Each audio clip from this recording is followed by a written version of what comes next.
Professor Yunus,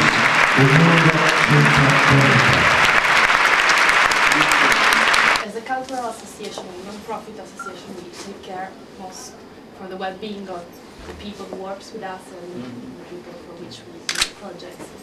This is the direction we are going to, or one suggestion that I'll give now that you are very powerful things, technology, communications, and so on, to try to convert this whole thing as a social business so that it becomes more powerful in financial sense. If you immediately cannot do that, make two parts. One which runs in a business way, it covers its costs and so on. Others still you cannot cover costs, so you remain as an NGO or a non-profit. That cultural project can be converted into a social business so that financially you become strong. You don't have to wait for other people to support you all the time. Maybe in the beginning you find it difficult to have a return flow as big as to maintain yourself. That's what I was saying, have a two parts to this, two different legal entity. One legal entity is a business entity, and you run it as a social business, meaning that nobody takes profit, but you try to cover the cost within that. And the other one is a non-profit, which you continue to do what you do, but gradually you try to emphasize on the social business side so that it can grow, it becomes strong. Even sometimes when you are not getting as much as work that you, money that you wanted, still your social business side will support you. If you want to do business, it's fine. That means you want to make money for yourself personally. But in a social business, you don't want to make money personally, but you can take salaries from the company.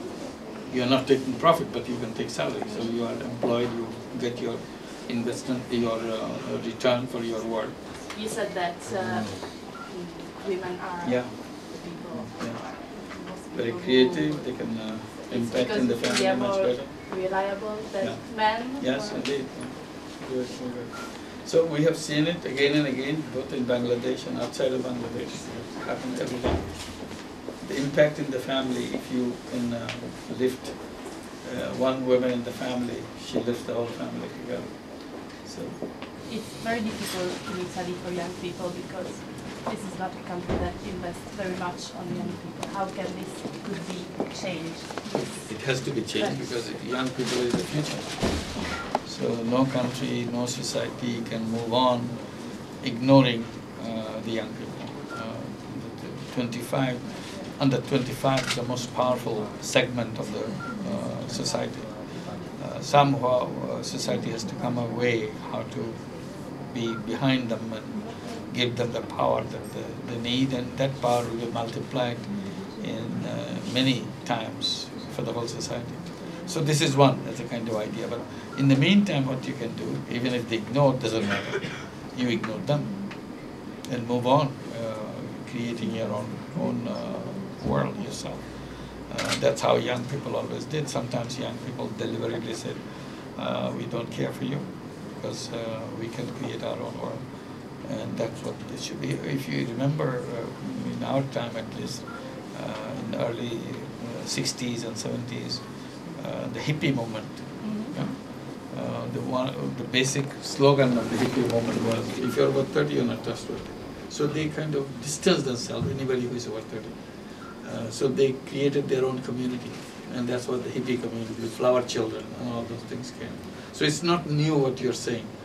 Simply you have to rediscover and find your own strength, because today your strength is much more than the strength of under 30 in the early 70s, because this time technology didn't exist. Today technology makes you connected and immediately multiply your own energy. We are more or less 20 people working all the year, but then we have a very big network of people collaborating all around the world. Well, we'd like to collaborate with you because you have the power of technology. We would be really honored. And pass on the information, what's happening. Of course. And also connecting with our website and everything, see how we can get connected. You have something which is very strong.